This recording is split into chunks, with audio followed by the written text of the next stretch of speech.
একটা শহর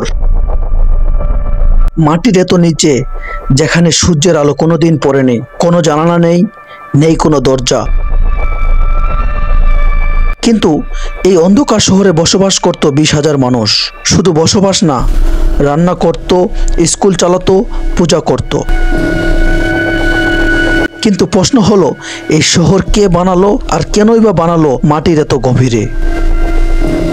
আজকে জানবো সেই শহরের গল্প, যে শহর মানব সভ্যতার ইতিহাসকে প্রশ্নবিদ্ধ করে দিয়েছে।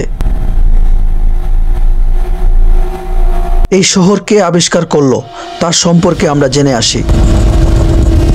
1963 সালে তুরস্কের এক ব্যক্তি নিজের বাড়ির দেয়াল ভাঙছিলেন একটা ঘর বড় করতে গিয়ে। হঠাৎ দেয়ালের পিছনে পাওয়া গেল একটা গোপন দরজা। দরজা খুলতে দেখা গেল একটা ছোট ঘর, তার ভিতর আরেকটা, তার নিচে আরেকটা। এভাবে চলতে চলতে বেরিয়ে এলো এক বিশাল পাতাল নগরী, যার নাম হলো ডেরুস্কু আন্ডারগ্রাউন্ড সিটি। এই শহরটি জমির নিচে 18 তলা বিস্তৃত। এর নিজস্ব পানির ব্যবস্থা, বায়ু চলাচলের জন্য ভেন্টিলেশন, মন্দির, স্টোর রুম, রান্নাঘর, এমনকি গবাদি পশু রাখার ব্যবস্থা ছিল।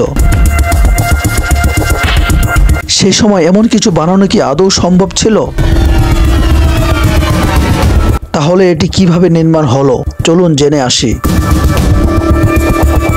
এই শহরে টানেলগুলো এমনভাবে তৈরি যেন বাইরে কেউ ঢুকতে না পারে। প্রতিটি ফ্লোরে পাথরের ভারী দরজা, যার ভেতর থেকে বন্ধ করে দেওয়া যেত যদি কেউ হামলা চালাতো। এই শহর ছিল অভেদ্য দুর্গ। তবে অবাক করার বিষয় হলো, এত গভীরে খনন করে, এত নিখুঁতভাবে, এত পরিকল্পিতভাবে প্রাচীন মানুষ কিভাবে করলো? না কোনো আধুনিক যন্ত্র ছিল, না কোনো আলোকসজ্জা, তাদের কাছে ম্যাপে কাজ করার কোনো প্রযুক্তি ছিল না। তাহলে কি তারা কারো সাহায্য নিয়েছিল, নাকি অন্য কোনো ইতিহাস লুকিয়ে আছে? চলুন জেনে আসি। অনেক গবেষক মনে করেন খ্রিস্টপূর্ব 8ম শতাব্দীতে ফ্রাইগিয়ানরা হয়তো এই শহর বানিয়েছিল। পরে খ্রিস্টানরা এখানে আশ্রয় নেয়। কিন্তু প্রশ্ন থাকে, তারা এমন প্রযুক্তি কোথায় পেল? এই শহর তো এমনভাবে তৈরি যেন বাইরের পরিবেশ ভয়ানক, বিপজ্জনক ছিল। তবে কি তারা কিছু লুকাতে চেয়েছিল? তারা কি ভয় ও ষড়যন্ত্র থেকে বাঁচার জন্য এই নগরী তৈরি করেছিলেন? চলুন দেখে আসি।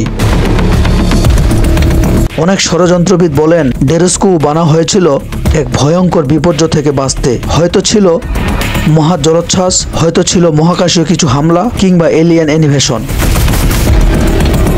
প্রাচীন কিছু পণ্ডলিতে উল্লেখ আছে, আকাশ থেকে আগুন নেমে এসেছিল, পৃথিবী কাঁপছিল, মানুষ পালিয়ে গিয়েছিল পাতালের গুহায়। তাহলে কি এই সেই গুহা বা আন্ডারগ্রাউন্ড সিটি? এক একটা তলায় এমন কাঠামো দেখা যায় যা আধুনিক সাবমেরিনের কনফিগারেশনের মতো। তাহলে কি কেউ তাদের বানাতে সাহায্য করেছিল, নাকি এটা কোনো এক সভ্যতা যার অস্তিত্ব আমরা এখনোই জানি না? চলুন এই নগরীর বর্তমান ও অবিশ্বাস্য সত্য সম্পর্কে জেনে আসি। আজকের দিনে বিজ্ঞানীরা এখনো পুরো ডেরুস্কু শহরে এক্সপ্লোর করতে পারেনি। শহরের শেষ কোথায় তা আজও অজানা। অনেক জায়গায় প্রবেশ করা নিষিদ্ধ, কারণ সেখানে অক্সিজেন কম এবং আছে ধসে পড়ার ভয়। কিন্তু আশ্চর্যের বিষয়, এই শহরের মতো আরো অনেক শহরের অস্তিত্ব মিলেছে তুরস্কের এই মাটির নিচে। মানে এটা শহর নয়, পুরো একটা পাতাল নগর সভ্যতা। আমাদের দেওয়া তথ্য আপনাদের যদি ভালো লেগে থাকে তাহলে এখনই সাবস্ক্রাইব করে রাখুন পরবর্তী ভিডিও সবার আগে পাওয়ার জন্য। ধন্যবাদ।